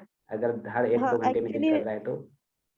वो एक्चुअली मीठा मेरे लिए जो है ना, मतलब चाय के फॉर्म में बन गया है कि मीठी चाय, दूध वाली चाय बहुत ज़्यादा लेती हूँ मैं। और सब में शुगर, चीनी का ही प्रयोग हो रहा होगा मीठे में? हाँ, बिल्कुल। तो अगर मैं सब्स्टिट्यूट की बात बताऊं तो आप मीठा चीनी के जगह आप मिश्री यूज कर सकते हैं। मिश्री समझ रही हैं? मिश्री जो हमारे इधर मिश्री धागे वाली होती है। आती है। हाँ, हुँ। मिश्री, या फिर आप शहद का इस्तेमाल भी कर सकती हैं मीठे की जगह पे, जो ओरिजिनल हनी हो। और या फिर शुगर फ्री जो आजकल हैं, तो मैं वो तो ज़्यादा रिकमेंड नहीं करूँगा, नेचुरल चीज़ पे ज़्यादा फोकस करूँगा। तो या फिर खजूर हैं, खजूर को आप सूखा कर उसका पाउडर फॉर्म में करके वो भी मीठे की जगह आप इस्तेमाल कर सकती हैं। और अभी जैसे 5 to 6 टाइम दिन में आपका हो रहा है, तो उसे थोड़ा-थोड़ा आप कम करने की कोशिश करें। अचानक से तो नहीं छूट पाएगा पूरा। तो अगर 5 टाइम्स है तो कोशिश कीजिए दिन में 4 टाइम पे आए, फिर 3 टाइम पे आए, फिर 2 टाइम पे आए, इस तरह से। और वो हो सकता है, ऐसा नहीं है कि उसके बिना कुछ। ये जो मैं बताया ना माइंडसेट की बात, तो यहाँ पे आपके थोड़ा-सा चैलेंज आ रहा है। तो डेफिनिटली आप इस पे कंट्रोल कर पाएँगी। और जो थायराइड की बात है, हाइपोथायराइड, तो हमारे कई सारे क्लाइंट्स थे जिनका थायराइड लेवल बहुत ही ज़्यादा बढ़ चुका था। और जब हमने उनको गाइड किया, उनको proper nutrition, proper diet plan दिया, तो 5-6 महीने लगे जिनके बिल्कुल ठीक भी हो गए। वैसे जबकि थायराइड, शुगर और ऐसी चीज़ें होती हैं जो डॉक्टर्स बोलते हैं कि लाइफ टाइम आपको इसकी दवा लेनी पड़ेगी। लेकिन उन्होंने डॉक्टर से कंसल्टेंट किया, डॉक्टर ने बताया कि अब आपका ये बिल्कुल ठीक हो चुका है और अब आपको दवाई लेने की ज़रूरत नहीं है। यहाँ तक कि 100 mg, 150 mg तक के टैबलेट्स थे, फिर उनको वो वापस से हो गया और आज वो अपनी फिटनेस लाइफ को एन्जॉय कर रहे हैं। तो ये चीज़ें बिल्कुल हो सकता है। ये चीज़ आपके माइंड में बिल्कुल नहीं आना चाहिए कि शायद आपको लाइफ लॉन्ग थायराइड की दवा लेनी पड़ेगी। या जो भी लोग यहाँ पे शुगर के पेशेंट होंगे, मैं उनको भी बता दूं कि ये चीज़ जो कहते हैं, डॉक्टर कहते हैं कि लाइफ लॉन्ग लेनी पड़ेगी, मैं अगेंस्ट नहीं जा रहा हूँ डॉक्टर्स के, क्योंकि उनकी सलाह से ही आपको सारी कुछ करनी है। इसलिए मैंने अभी मैम से भी पूछा कि अपने डॉक्टर से सलाह ली या नहीं। अपने डॉक्टर से प्रॉपर गाइडेंस लेते रहें और साथ में आप अपने हेल्दी एक्टिव लाइफस्टाइल को भी स्टार्ट रख सकते हैं, और जिसकी वजह से आपके जो है डिजीज पे भी बहुत ही असर पड़ेगा और डेफिनेटली एक दिन आप उससे बाहर निकल सकते हैं। कोई भी ऐसा ये नहीं है जिससे आप बाहर नहीं जा सकते हैं। आप बिल्कुल, चाहे आपकी कुछ भी एज हो, 50-60 वाले एज ग्रुप को भी हम लोगों ने हेल्प किया है, और ज़रूर वो अपने आइडियल वेट पे आकर अपने फिटनेस को एन्जॉय करते हैं। आई होप मैम अच्छा, आपको मेरा आंसर हाँ, क्लियर है। इसमें एक चीज़ और मैं पूछना चाहूँगी जो मैंने अभी पूछी थी एक्चुअली। जैसे सुबह उठते ही, जैसे कि मैंने कहा कि बहुत तेज भूख लगती है क्योंकि खाना खाए हुए ऑलमोस्ट 8 से 10 घंटे हो जाते हैं। 8 बजे हमने शाम को खाना खाया होता है और फिर सुबह जैसे अब वर्कआउट का सेशन स्टार्ट होने वाला है कल-परसों से क्लास में, कमांडो ट्रेनिंग में। तो ऐसे में हम ऐसा क्या खाएँ वर्कआउट से पहले जो हमें आधे घंटे तक फुल रखे, हमें कुछ खाने की ज़रूरत ना पड़े? बिल्कुल, बिल्कुल। सुबह आप जगती कितने बजे हैं मैम?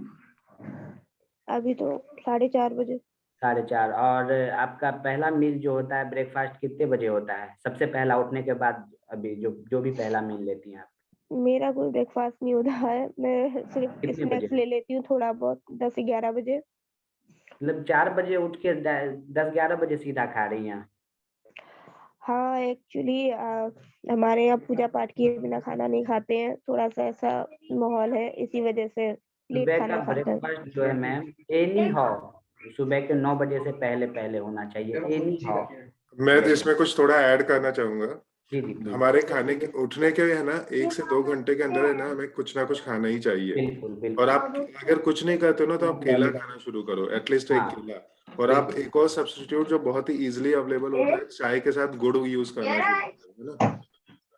वही बात मैं भी बताने वाला था, केला आप ले सकते हैं, केला लेकिन आप मैम यूज करो। 11 बजे आपको हाँ नाश्ता नहीं करना है, आपको 9 बजे तक अपना ब्रेकफास्ट एनी हाउ करना है। आप सुबह 4 बजे उठ रही हैं, मैं बताऊं सुबह अगर मैं 4 बजे जगता हूँ तो 9 बजे से पहले पहले मेरे 2 मील हो जाते हैं, हल्का ड्राई फ्रूट्स वगैरह जो भी हो, लेकिन उतना देर जैसा सर ने भी बताया कि उठने के बाद 1 से 2 घंटे के अंदर आपको कुछ लेना है आपके बॉडी में, तो ये चीजों का आपको ध्यान रखना है। और ब्रेकफास्ट तो 9 बजे के बाद बिल्कुल नहीं करना, मैं तो 8 बजे सजेस्ट करता हूँ, लेकिन फिर भी आपके लिए मैं मतलब जो नए लोग हैं जिनको 11 बजे 10 बजे की आदत है, तो प्लीज आप लोग 9 बजे तक हर हाल में अपना ब्रेकफास्ट जरूर कर लें। और ब्रेकफास्ट में क्या ले रहे हैं ये बहुत ज्यादा इंपॉर्टेंट है, तो थैंक यू। बिल्कुल, मतलब हमारा हम सबका है ना खाना जो होना चाहिए, ब्रेकफास्ट कहते हैं कि किंग साइज होना चाहिए, मतलब सबसे बड़ा खाना वो होना चाहिए। लंच छोटा होना चाहिए और डिनर सबसे कम होना चाहिए, भिखारी जैसा। लेकिन हम लोग उल्टा करते हैं। राजेंद्र जी ने क्वेश्चन लिखा चाय के साथ गुड़। आपके इंदौर से एक गुड़ आता है ना, ऑर्गेनिक गुड़ आता है, और ऐसे इंडिया में काफी जगह मिलते हैं। और ये है ना हाँ चाय हाँ को बरोबर। फटता नहीं है, ऐसे काफी बढ़िया चीज आजकल आ रही है, तो इसको यूज करें। और सब लोग शुगर को मतलब 3 व्हाइट चीजें जो है एक ना। क्वेश्चन मुझे भी पूछना था। हाँ जी, हाँ जी, राजेंद्र जी को लेके आते नहीं हैं। आप पूरा कंप्लीट करिए पहले सर, फर्स्ट कंप्लीट आप जो बोल रहे हैं मैं सुन रहा हूँ। मैं कह रहा था 3 चीजें, व्हाइट चीजें जो हमको छोड़नी चाहिए, है ना, शुगर, जी। सॉल्ट, है ना, और तीसरा ऑयल। जिसको छोड़ना मतलब जितना कम हम करेंगे उतना हम हेल्दी लाइफस्टाइल की तरफ जाएंगे। तो शुगर की तो मैं बात करूंगा सर, चीनी के डब्बे को अपने किचन से फेंक ही दीजिए, ज्यादा अच्छा है। अगर चीनी के डब्बे को किचन से फेंक दिया ना तो कई सारी बीमारियों को आपने अपने घर से फेंक दिया, तो ये चीज है वाइट शुगर। बिल्कुल। जी राजेंद्र सर प्लीज। हाँ सर, अभी हमारे ऑफिस में भी एक जगह डिस्कशन हो रहा था और मैंने कई जगह पढ़ा, आजकल एक क्रश डाइटिंग का एक कंसेप्ट आया है कि वो 9 बजे रात को खा लेते हैं, 8 बजे फिर दूसरे दिन 12-1 बजे तक कुछ नहीं खाते हैं। और वो जो है क्रश डाइटिंग के नाम पे काफी सारी चीजें, काफी सारे ऑथर भी रिकमेंड करते हैं, इट इज फिजिबल या वायबल, 12-12 और डेली बेसिस पे करते हैं। 12 घंटे का ब्रेकफास्ट, इंटरमीडिएट ब्रेकफास्ट शायद उसे भी बोलते हैं हाँ शायद। Yes, another name is that. Yes yes yes. तो सर वो देखिए एक तरह से वो हेल्दी है, लेकिन अब रेगुलर बेस पे वो हेल्दी रहना, अगर वो रात को सपोज कीजिए वो ऑटोमेटिक फॉलो हो सकता है अगर सभी लोग फॉलो करना चाहें। अगर हमारा डिनर शाम के 7 से 8 बजे तक हो जाता है, 8 बजे भी नहीं, जो ज्यादा हेल्थ कॉन्शियस लोग हैं जैसे अक्षय कुमार हैं, आप लोग जानते होंगे, वो शाम के 7 बजे के बाद कुछ नहीं खाते हैं। तो अगर आप शाम के 7 बजे तक आपका डिनर ले लेते हैं, देन उसके बाद आप वाटर इनटेक ले सकते हैं लिक्विड फॉर्म में, अगर कुछ हेल्दी चीजें या फिर प्रोटीन वाली चीज, तो वो चीजें आप ले सकते हैं, या दलिया वगैरह कुछ। और सुबह के आप ऐसे वो नॉर्मली लगभग सभी लोगों का फॉलो हो ही जाता है। अगर हम लोग रात को 8 बजे भी डिनर करते हैं तो सुबह लोग 9 बजे के बाद ही नाश्ता करते हैं, तो वो लेकिन वो दिन में हमें नहीं ये चीज फॉलो करना है। जी रात मेरे को एक हमें मित्र ये हैं चीज ऑफिस फॉलो में, कर वो सकते हैं। रेगुलर कर रहे हैं 15-15 घंटे, मतलब शाम को जैसे 8 बजे उनका डिनर हो जाता है लेकिन लंच तक वो कुछ भी नहीं लेते हैं, सिर्फ राजेंद्र जी ग्रीन टी या थोड़ा सा इसमें ऐड करूंगा। जैसे योग एक हमारा वो था, अभी आजकल योगा के नाम से बहुत सारे पावर योगा, ये योगा सब कुछ, तो ऐसे है ना बहुत कॉन्सेप्ट आते हैं और ये थोड़ा बहुत चलते भी है। लेकिन अगर मैं आयुर्वेदा से अपने खाने के समय को वो करूं तो आइडियल टाइम मैं बता रहा हूँ, 8, जी जी सर, 12, 4, 8, ये 4 हमारे खाने के समय है ना, आयुर्वेदा के हिसाब से 8, जी 12, जी 4, 8 हर घंटे, इसमें 4 घंटे का डिफरेंस होता है। और रात के 8 बजे के बाद में आपने नहीं खाना चाहिए आयुर्वेदा के हिसाब से, और सुबह 8 बजे आपका होना चाहिए। अगर आप इस टाइम को फॉलो करोगे, 8 बजे आपका अच्छा खाना होना चाहिए, 12 बजे आपका लंच होना चाहिए, 4 बजे स्नैक्स और 8 बजे डिनर, तो आपकी बॉडी है ना एक साइकिल में फिट हो जाती है। और 2 साल पहले कुछ लोगों को जो नोबेल प्राइज मिला था 2-3 साल पहले वो केवल इसके लिए मिला था कि उन्होंने बॉडी साइकिल को मैच करना शुरू किया था कि बॉडी साइकिल कब-कब अच्छा करती है। और ये सब हमारे आयुर्वेदा में, हमारे इसमें काफ़ी अच्छा दिया हुआ है। अगर हम इनको फ़ॉलो करें, तो हम काफ़ी फिट हो सकते हैं। आपके मित्र जो हैं सर, बहुत बढ़िया। जो बता रहे हैं, तो उनको थोड़ा-सा इन चीज़ों का ध्यान रखना है कि रात का खाना थोड़ा और पहले करके, जो सुबह सीधा लंच कर रहे हैं, लंच की जगह वो पहले ब्रेकफ़ास्ट पे करें। तो भी 12 घंटे का वो ब्रेक हो सकता है। और 12 जी, घंटे का ब्रेक इज़ इनफ। कोई ज़रूरी नहीं है 14-15 घंटे हमें लाना है, 12 घंटे का। 12 घंटे का तो हो जाता है क्योंकि रात को 8 बजे डिनर होता है और सुबह हाँ, 9 बजे के आसपास ब्रेकफास्ट होता है। तो वो हाँ, तो हाँ, ऑटोमेटिकली मेंटेन्ड होता है। हाँ, हाँ। और वाटर इंटेक इस 2.5-3 बीच में लीटर आप ले पानी सकते हो हैं। जाता है बस। मेरा पानी 2.5-3 लीटर करीब हो जाता है। आपकी वेट कितनी है सर, वेट? अभी 78 के आसपास होगा। आपको सर कोशिश कीजिए 4 लीटर पानी हर हाल में जो है आपको दिन भर में 24 घंटे में 4 लीटर पानी। वाटर जी। बहुत ही ज़्यादा ही हम लोग सभी लोग इस पे गलती करते हैं। और वाटर पानी पीने के मैं कुछ थोड़े से अब बात निकली है तो और मैं थोड़ा-सा कितनी-कितनी देर में बता दूँ। पीना चाहिए सर? हर 1 घंटे में आपको पानी जो है कम से कम 1 गिलास आप कोशिश कीजिए, बस 1 ठीक है। घंटे के अंदर। जी। हाँ, फिर और बार-बार पानी ज़रूर थोड़ा पिए उठना हमें। पड़ेगा मतलब। हाँ, वो थोड़ा-सा होगा सर, बट हाँ। उसके लिए क्या कर सकते हैं जी। और पानी हाँ, पीने वो तो का बॉडी का तरीका सर, सिस्टम अच्छा काम कर ही रहा है फंक्शन यानी कि। अच्छा पानी सजेशन है कि हमेशा इतना पानी जी, पीना चाहिए। और पानी पीने वक़्त सर हमेशा बैठ के पानी पिएँ। हाँ, पानी हाँ, बहुत बढ़िया। आराम-आराम से पीना चाहिए। ऐसा जी, नहीं कि जी हम सर। बॉटल लेके ऊपर से जो गट-गट करके जो पीते हैं। मतलब हाँ, हमारा हाँ, ये है कि खाने को पानी की तरह पिएँ और पानी को खाने की तरह खाएँ। खाने को बहुत पानी की सुंदर। तरह का ये मतलब है खाने को इतना चबाना है कि बिल्कुल वो पानी की तरह बन जाए। और पानी को जी सर। खाने की तरह मतलब खाने पानी जो पीना है तो हमें बिल्कुल ठहर-ठहर के और पीना है। जैसे एक सिप मैंने लिया, ये फिर हाँ, अल्काइन जो है मतलब हाँ, वो वो बिल्कुल करना ज़रूरी है। वो बॉडी में चला जाएगा, बिल्कुल, जो हाँ, तो नेचुरल उस बन तरह से रहा है करके मतलब। जी। और बैठकर हमेशा पानी पीना चाहिए, कभी खड़े होकर पानी नहीं पिएँ, बैठकर पानी पिएँ। तो अगर हम इस बस ये छोटी-छोटी चीज़ों का भी ध्यान रखें तो हमारी हेल्थ जो बहुत अच्छी हो सकती है। और जिस तरह हमारे कमेंट्स में बहुत सारे आए, मुझे ऐसा लग रहा है कि हमारे कम्युनिटी का बहुत सारे लोगों का हेल्थ जो है पुअर और एवरेज कैटेगरी में ही आ रहा है। तो हमें इन चीज़ों का ज़रूर ध्यान देना चाहिए। ये कोई अच्छी बात नहीं है कि हम बहुत लोग कहते हैं कि हमारी उम्र अब बढ़ रही है। कोई ज़रूरी नहीं है कि हम 50 एज के बाद हमें बीमार होकर ही रहना है। हम सर मैं 60-70 आपको एज तक बताऊँ भी बिल्कुल फिट रह सकते हैं। मैं बताऊँ जी, मेरा एंजियोप्लास्टी हुआ है, मैं मानता ही नहीं, मैं बिल्कुल दौड़ता-वोड़ता सब चढ़ाव चढ़ता हूँ, जो करना है सब करता हूँ। बिल्कुल, ये तो खाली बिल्कुल। डिस्कशन में आ रहा है, बाकी अदरवाइज़ आई नेवर फील। बिल्कुल सर, बिल्कुल बिल्कुल। रनिंग करना, योगा करना, हुँ। ये तो फेवरेट है इनकी। और ऑफिस में बिल्कुल 2 मंजिला फटाफट चढ़ जाता हूँ, कोई दिक्कत नहीं होती। खाली माइंडसेट का है कि नहीं होता या होगा बस।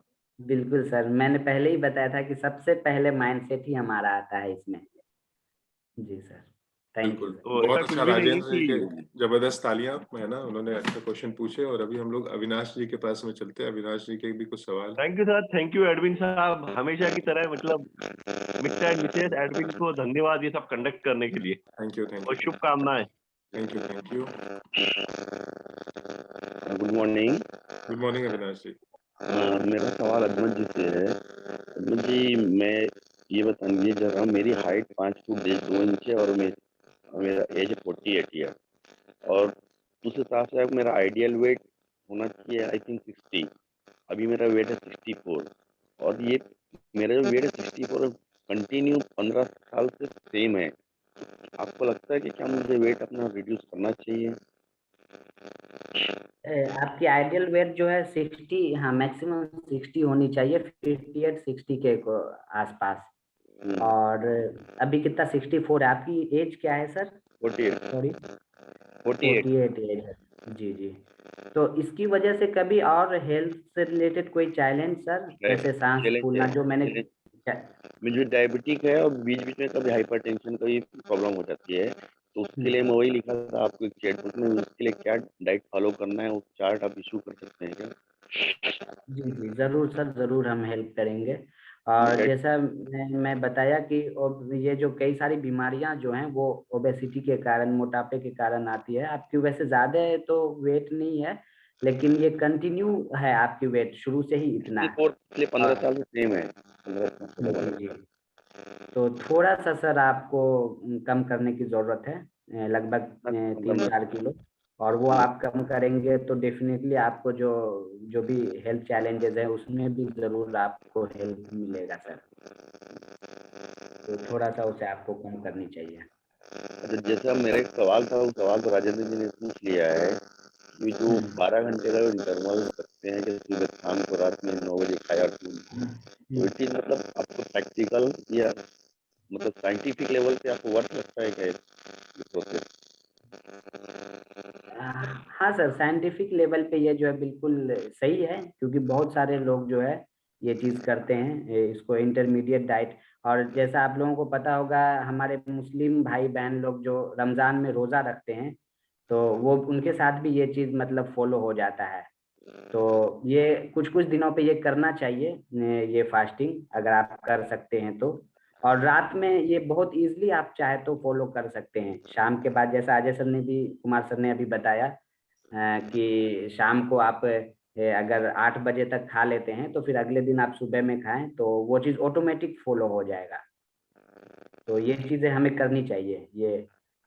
और लेकिन ये चीज़ है कि बिल्कुल प्यासा भूखा नहीं रहना, हमें वाटर इनटेक उस बीच में ले सकते हैं। अगर भूख लग रही है किन्हीं के साथ, तो फिर उन्हें मतलब मैं बताया था, कोच की गाइडेंस होना बहुत ही ज्यादा जरूरी है। अब कोई पता चला यहाँ से सुन के वो जाके खुद ही फॉलो करने लगे, उनको भूख लग रही है, उनकी बॉडी की क्या रिक्वायरमेंट्स है, तो वो चीजें पहले पूरी समझनी जरूरी है। तो वो आपको टाइम टू टाइम, अगर आप 1-2 दिन कर रहे हो, आपको कैसा फील हो रहा है, कोई आपके साथ इशू तो नहीं आ रहा है, तो वो आपके कोच जो होंगे वो आपको गाइड करेंगे प्रॉपर वे में। तो चाय जी चाय नहीं छूटती, चाय नहीं छूटती, इसके लिए क्या? चाय सर, कभी चाय पे भी मैं टॉपिक लूंगा, क्योंकि चाय, मैं क्या बताऊं, जितना घातक चीज है ना, मतलब सबसे खतरनाक चीज चाय है। और ये अपने इंडिया में इतना बड़ा कल्चर है चाय का कि दिन में 10-10 चाय हो रहे हैं बहुत लोगों को। सॉरी मैं अजमत, थोड़ा सा यहाँ पे मैं एक बोलूंगा, चाय एक्चुअली जिस फॉर्म में पीना चाहिए वो बहुत अच्छा है, क्योंकि चाय एक्चुअली चाइना या जापान से आया हुआ है। और चाय का जो पीने का तरीका है कि ब्लैक टी होना चाहिए, है ना। हाँ हाँ, वो अभी वही बात हमने ये हमने है ना, अब उसको इंडियन तड़का दे दिया है, which is very very harmful. बिल्कुल बिल्कुल सर। है ना। और हमें उसकी लत लग चुकी है, और ये एक नशा है। मतलब कहते हैं ना कि उसमें टैनिन है, कॉफी में कैफीन है, हमें इसकी नशा लग चुका है। तो ये भी एक नशा है, जो लोग सिगरेट या दारू पीते हैं वैसा ही एक नशा है, और हर नशा हमारे लिए अच्छा नहीं होता है। तो थैंक यू। और हम लोग नेक्स्ट लास्ट क्वेश्चन मित्रा जी का लेते हैं, और उसके बाद में जिसको भी होगा तो अजमत आप ग्रुप में अपना नंबर जरूर डाल दीजिएगा, तो सब लोग आपसे कॉन्टेक्ट भी कर लेंगे। ठीक है, तो मित्रा जी का आपके क्वेश्चन को ले लेते हैं। वेलकम। और अजमेर जी का ये क्वेश्चन है कि ब्रेकफास्ट में हम लोग मतलब कौन कौन सा चीज लिए जो कि हमारे हेल्थ के लिए बेनिफिट हो। जी जी, बहुत ही अच्छा क्वेश्चन है मैम। ब्रेकफास्ट में हमें पहले तो ये जानना है कि जो हम ब्रेकफास्ट ले रहे हैं वो बैलेंस्ड ब्रेकफास्ट हो, जिसमें हमारा न्यूट्रिशन, प्रोटीन और बैलेंस्ड में कैलोरी हो। अभी जो हम लोग लेते हैं, जैसे पराठे ले लिए, पोहे ले लिए, और जो भी होता है सब्जी वगैरह या फिर, तो उसमें कैलोरी हाई हो जाता है, न्यूट्रिशन वैल्यू बहुत लो हो जाता है, और वही कैलोरी हमारा हर 2 हफ्ते में फैट का रूप ले लेता है। तो हमें ये ध्यान रखना चाहिए कि जो सबसे बेस्ट ब्रेकफास्ट है वो जो होता है, जिस तरह आप, अगर नेचुरल वे की बात करूं मैं, तो आप ओट्स ले सकते हैं। फिर जो है कुछ, अगर शेक वगैरह आप चाहे तो शेक वगैरह ले सकते हैं, मिल्क शेक वगैरह में।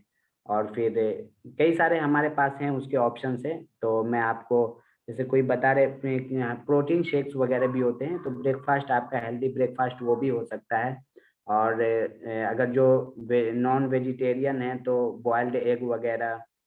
तो और आजकल पीनट बटर्स का भी बहुत ज़्यादा ट्रेंड है, तो हमें वहाँ पे ये भी ध्यान रखना है कि ब्रेड जो है ना, हमें व्हाइट ब्रेड जो है वो थोड़ा सा हमारे बॉडी के लिए नुकसानदायक होता है, तो हम ब्राउन ब्रेड का इस्तेमाल वहाँ पे कर सकते हैं। ब्राउन ब्रेड जो है हमारे बॉडी के लिए बहुत ज़्यादा हेल्दी है।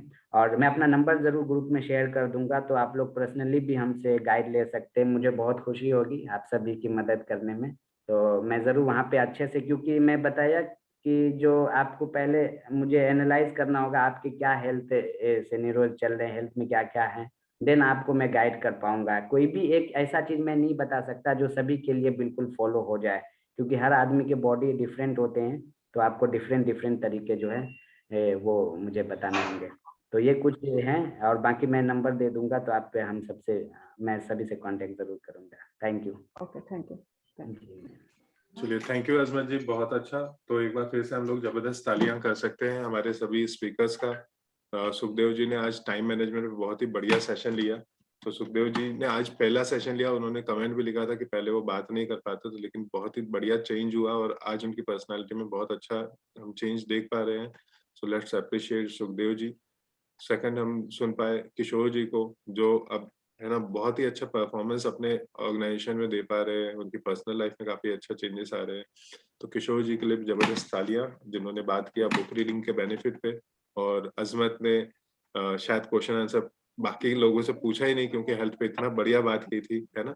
और हेल्थ हम सबके लिए जरूरी है, सो हम सब ने ध्यान रखना चाहिए। कुछ बेसिक चीजें हैं, तो आप अजमत से कनेक्ट हो सकते हैं, ठीक है। और सुमित जी, या अगर किसी को हेल्थ पे ज्यादा वो कंसर्न हो तो मेरे से भी बात कर सकते हैं, क्योंकि मैंने भी है ना बहुत हेल्थ में गलती की थी, और अब मैं हेल्थ पे काफी वो बातें कर पाता हूँ। तो आप अजमत से भी बात कर सकते हैं, नहीं तो मेरा नंबर भी आप लोग के पास में है, and I can guide you. ठीक है जी। सो आज के लिए सेशन को यहाँ पे विराम देते हैं, 8:30 हो चुके हैं। एक लास्ट अनाउंसमेंट कर देता हूँ, हमारा आज शाम को 7 बजे एक बढ़िया एक सेशन होने वाला है।